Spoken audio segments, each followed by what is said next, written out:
Shame. Shame.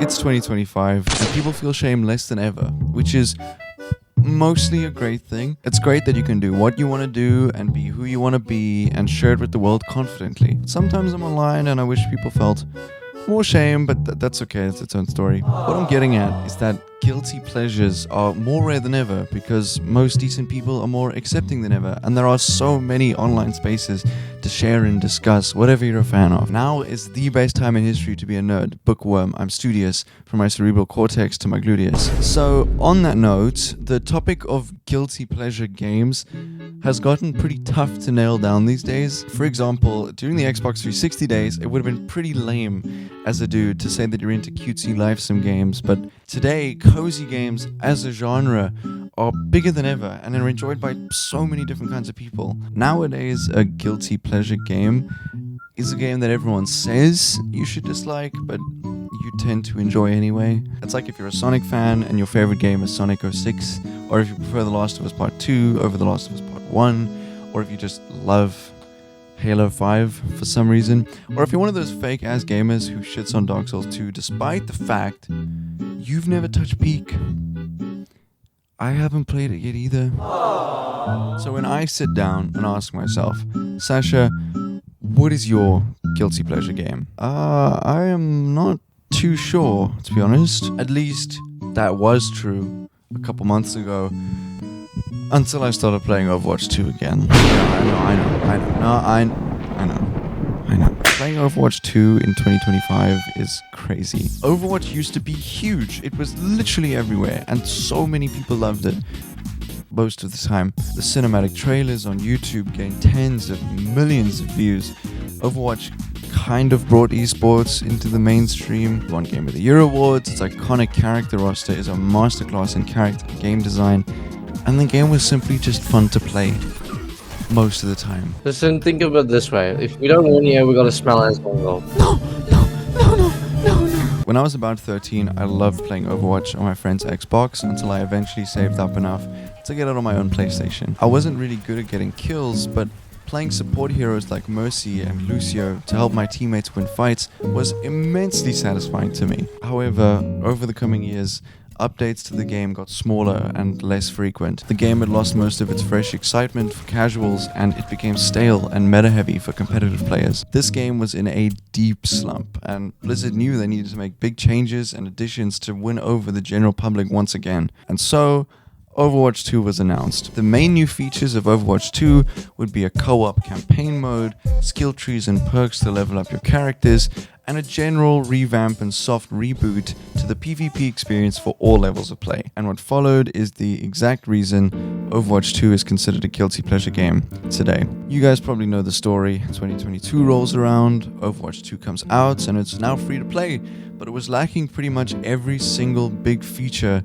that was initially promised. 6v6 was replaced with 5v5, which is a change that many players, including myself, grew to prefer, but the characters weren't balanced for the time to fit this change. It was horribly unbalanced. The iconic loot boxes were replaced with a battle pass during a time in which every single other game had a battle pass and everyone was starting to hate them. But most of all, it was an extremely underwhelming launch.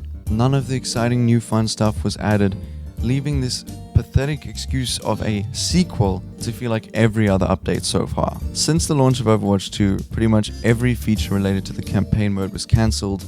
Half of Activision Blizzard were exposed to be horrible human beings. The monetization got even greedier. The cinematics and lore that so many people loved about this game were completely abandoned, and the updates got even smaller and scarcer than they were before. Overwatch 2 was now left with a fate worse than death. A really bad reputation. And yet, despite that reputation, out of morbid curiosity and a little bit of nostalgia, I decided to reinstall Overwatch and try it for the first time on PC. Surely it can't be as bad as the overwhelmingly negative reviews say it is. And I'm being dead ass and for real even when I say this, it's really not. It's not that bad. I mean, sure, we could forever dwell on the what-ifs of the cut features, and that'll definitely leave a sour taste in your mouth, but that doesn't get us anywhere. When I stop and look at the Overwatch we do have in 2025, what I see is an extremely polished and refined version the same game we got back in 2016. Which leaves me wondering if the game's reputation could improve if Blizzard had the balls to drop the 2 in Overwatch 2. The second-to-second gameplay experience of Overwatch 2 is incredibly streamlined. Every aspect of the game is communicated with the player effortlessly and immediately. The colors, the sounds, the silhouettes, the visual flares have all been refined over the last 8 years to perfectly suit this kind of game. The new heroes have a lot of depth and are genuinely a lot of fun to play. Not to mention the old heroes have received pretty big reworks, which I'm generally a fan of. There are not one, but 2 new characters who have Needler-esque features and designs. Masterchief is in Fortnite, and this cast of characters have carried Overwatch through its lowest points. No matter how bad the state of the game got, there were so many people who were just so in love with the characters that have been created for this game that they will still come back. No matter how bad the game gets, they will come back because they just love all these characters. They're also unique with expert design and animations and stellar voice acting. The way they interact with each other, the way they each foster a unique gameplay style, which are all valid picks in almost any team. Right now, this game is probably the most balanced it has ever been.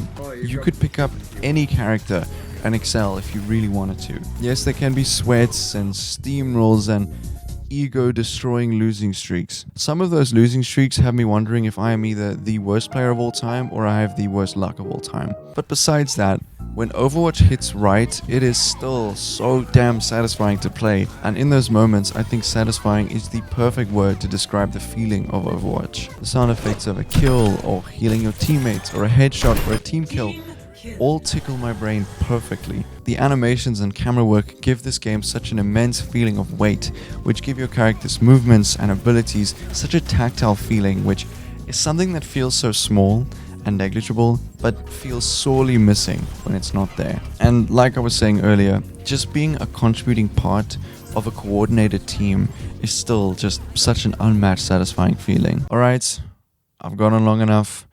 It's time to address the Reinhardt-sized elephant in the room. As of recording, Marvel Rivals has had an iron grip on the online gaming space for almost 2 months now. In case you've been living under a rock, Marvel Rivals is a third-person hero shooter wearing its Overwatch 2 and Team Fortress 2 inspiration very boldly on its sleeves. I have no issue with this game at all. If anything, I think it's great that Blizzard finally has some competition and they need to step up their game. What I do have an issue with, however, are the hundreds and thousands of comments under every single Overwatch related thing I see online that are just boasting about how amazing Marvel Rivals is and how terrible Overwatch is, and it gets super old. Like, people can play both. It's just lame.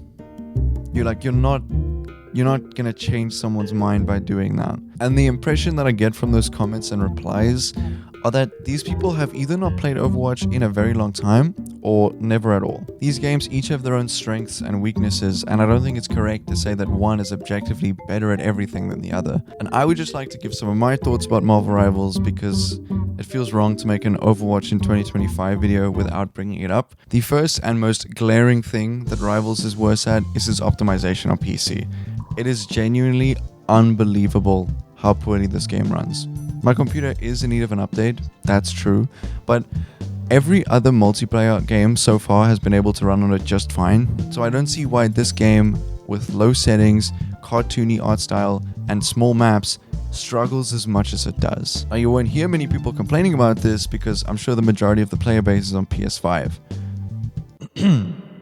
But even people with high-end PCs complain that they don't get the performance that they used to. Secondly, the hero roster, fuck this wheel. It just doesn't click with me the same. This is entirely subjective, I'm well aware of that. And if you're a comic book freak, then you will probably love this roster, especially some of the obscure picks. Maybe I'm just a bit Marvel cynical, but a unique cast of characters designed specifically for a game will always be more appealing than the billion-dollar 80-year-old IP. But I think the art style is cool and the interpretations of these characters are pretty cool. And lastly, this one is probably the most subjective. Marvel Rivals is really lacking in that satisfying factor that Overwatch has spoiled me with. The sound design in Rivals is pretty whack, and the characters lack that sense of weight and impact that I was talking about earlier. It is genuinely such a small thing, and it could mean absolutely nothing to you. I understand if you don't care about this kind of stuff. but to me, it's like if my favorite song was missing its drums. Like, yes, all the other parts sound great, and it sounds like my favorite song, but it just doesn't create that brain-tickling sensation that I crave. All that being said, Marvel Rivals is an incredibly popular game for a reason. It's proven to be a lot of fun to a lot of people, and admittedly a lot of funny memes have come out from it. Memes are the DNA of the soul, after all. The popularity of Marvel Rivals and the reputation of Blizzard and Overwatch are the reason that Overwatch could be called a guilty pleasure right now. But if you're really enjoying Rivals and you haven't played Overwatch in a while, give it a go. It's literally free, and the new perk system is so cool. But seriously though, I need new players on Overwatch. Like, if I get steamrolled into another 15 game losing streak, I think I'm gonna snap. Anyway, thank you for watching. I appreciate your time. This is the first video I've recorded in my new flat, which is pretty cool. It's pretty exciting. Yeah, thank you for tuning in. Hope you enjoyed.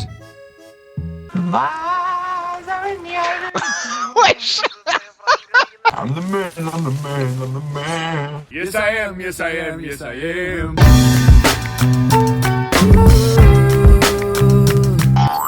I was in a relationship with this girl one time.